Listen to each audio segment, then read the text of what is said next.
And this time, he's coming for them.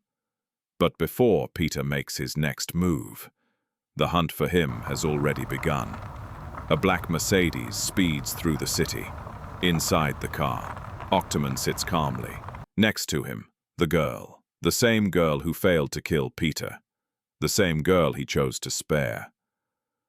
Octomon speaks casually, almost like he's thinking out loud.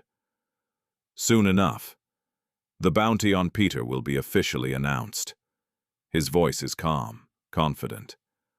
I need to catch him before that happens. He leans back slightly, relaxed. After all, he's dying anyway. Cancer's already taken hold. To a man like him, he might as well share that money before he goes. Then his eyes shift slightly toward her, not asking, not curious, just testing. Don't you agree? The girl remains silent. Meanwhile, back at Octomon's hideout, the door slowly creaks open. Peter steps inside, silent, alert. He scans the room, empty. They're gone. You got lucky, Octomon. Moments later, the scene shifts. A crowded shopping mall. Inside the restroom, people suddenly whisper, "Whoa! Is that guy a model?" Peter stands in front of the mirror and freezes, his body completely restored, muscular, perfect, like he's returned to his prime. How is this possible? The gunshot wound, it's gone. Even the pain from the cancer has disappeared. This isn't a dream. I've returned to my younger self. There's no way they can recognize me now. The old Peter is gone. They can search all they want. They'll never find that old man. But first, I need clothes that actually fit. But then, voices catch his attention. Loud, careless. Didn't that deal get you 80 million won? I heard his mom's dying. Can't even afford medicine. They laugh, cold, cruel. Smoke fills the room. An old man coughs. A child struggles to breathe, but they don't care. Peter watches silently, then steps forward. You two. This is a non-smoking area. I'd appreciate it if you smoked outside. Who the hell is this kid? You talking to us? I don't see anyone else smoking. Do you? You're gonna get yourself beaten. Get out of my face. Peter turns away. Right.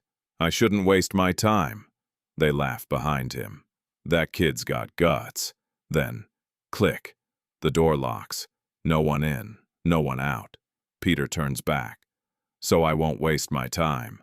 I'll handle this quickly. The gangsters grin. This kid thinks he's a hero.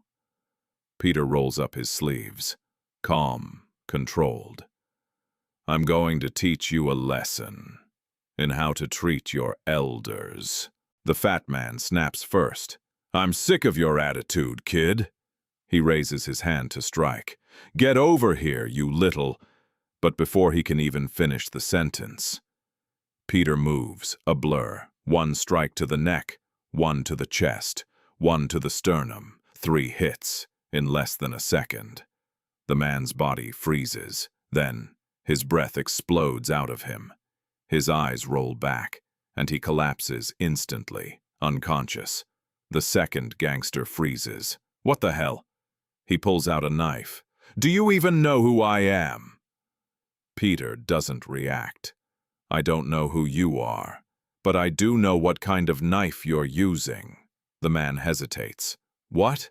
That's a pocket knife, and you're holding it wrong. Peter steps forward slowly.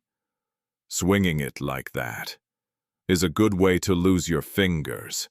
The man's confidence cracks for just a second, then anger takes over. Who said I was gonna swing it? Shut up! Peter's eyes sharpen. If you intended to stab me, you wouldn't be holding your arm like that. Shut up! The man lunges forward, knife aimed straight at Peter. But before the blade can reach him, it's gone. Peter disarms him instantly. The knife disappears from his hand, and in the same motion, 3 strikes, again, not with the blade, but with his bare hand. The man drops to his knees, clutching his neck, screaming in pain. Peter looks down at him calmly. "I didn't stab you. If I did, you would have died 3 times already." The man trembles, fear replacing his anger. Who are you?" Peter ignores the question, grabs him by the shoulder. "Pressure point." The man cries out instantly. "My shoulder!" Peter leans in close, whispers, "If you knew what I used to do, you wouldn't be leaving this place alive."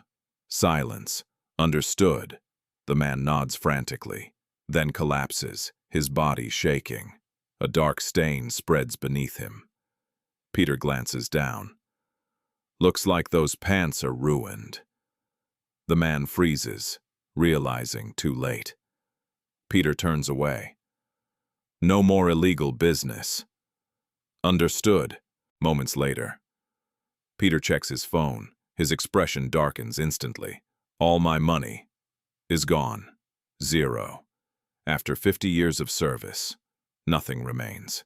In the distance, the 2 men stumble away in shame, one barely able to walk, wearing Peter's old oversized clothes. People stare as they pass, humiliated, broken. Peter watches them silently, unmoved. "The only thing I ever asked was for them to leave that money alone." His gaze sharpens, cold. "So this is how you treat me in the end." "I see." Then, voices nearby. "I got a scholarship from Glory Club." "No way! You're so lucky!" Peter pauses. That name, Glory Club. His thoughts begin to shift. "I grew up in Yongguang Orphanage." A small facility run inside a church, 50 years ago. That place was my entire world. The city lights reflect in his eyes. And now, it's become something else entirely. Large screens light up the buildings, advertisements everywhere. Glory Club. Feeding hungry children worldwide. Images of charity, hope, kindness. But Peter knows the truth. They speak for those who cannot. They hide behind that name, while controlling everything. Politics, money, power from the shadows. Peter's voice hardens. "I devoted my life to that organization, and now I'll be the one to bring it down." Meanwhile, in a distant warehouse, blood stains the floor. Carcasses hang from hooks. A man steps forward. "You came alone to catch me." Octoman stands across from him, calm, unbothered. "Someone like you is barely worth the trip." The man smirks. "You Glory Club dogs have been overstepping lately. Relying on Peter's reputation will be your downfall." Octoman shrugs. "Why would I care? Let's finish this." But the man grins. "I prepared something for you." Figures emerge behind him. Large, muscular, armed, 4 of them, each one dangerous, a private military force. PMC Wagner, the strongest mercenaries in the West. The man's confidence grows. "You're not even one of the 12 apostles. Why are you so confident?" Then he shouts, "Kill him!" The men rush forward, weapons raised, charging straight at Octoman. And just like that, the real fight begins. And just like that, the real fight begins. Before anyone can react, whoosh! Octoman disappears. The air shifts, and in the next instant, the chair behind him shatters across the floor. Wood splinters everywhere. The man freezes. "What the hell? How?" But Octoman doesn't even look impressed. "You really hyped that welcome party up back there. A little disappointing, I must say." Then he tilts his head. Too far, unnaturally far. His neck twists completely around, facing them from behind his own body. "Don't you agree?" At the same time, his arms coil around one of the men.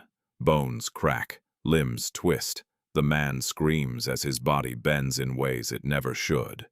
The movement is inhuman, terrifying. Codename, Octoman. Rank, B+, specialty. Full body contortion. Ranked #1 in the nation. For jujitsu. The boss steps back, sweating. Don't come any closer! Stay back. But Octoman moves again. Whoosh. Still twisted, still smiling, closing the distance instantly. Meanwhile, back at the hideout, bodies lie, motionless on the floor. All security cameras were destroyed. No signs of weapons used. Octoman walks forward. That only means one thing. It was Peter. Beside him, the girl walks silently. How did that old man survive? And how did he come back strong enough to kill my men? The bounty will be announced soon. I need to find him before anyone else, no matter what it takes. If you see or hear anything, tell me immediately. Memories flash through her mind. The bookstore, his kindness, the moment he saved her. Yes, sir. Moments later, they enter the private dining room. What is this? We're closed today. How did you get in here? Did I miss an appointment? Inside, someone sits calmly, eating. No, nothing planned. But we do have a score to settle. A score? What? Did I send a loan shark after you? That's right, for quite an exorbitant amount. A pause. 7,600,000,000 Silence. Lock the doors. Click. Locked. I'm guessing you're one of Peter's associates. Doesn't matter who you are. You're not leaving this place alive. But something feels off. Who is this guy? No records, no intel. A son. No, an apprentice. That doesn't make sense either. Silence fills the room. Then, I'll give you one chance. You have two options. Tell me where Peter is, and walk out alive, or resist, and take a bullet to the head. A pause. I don't like either option.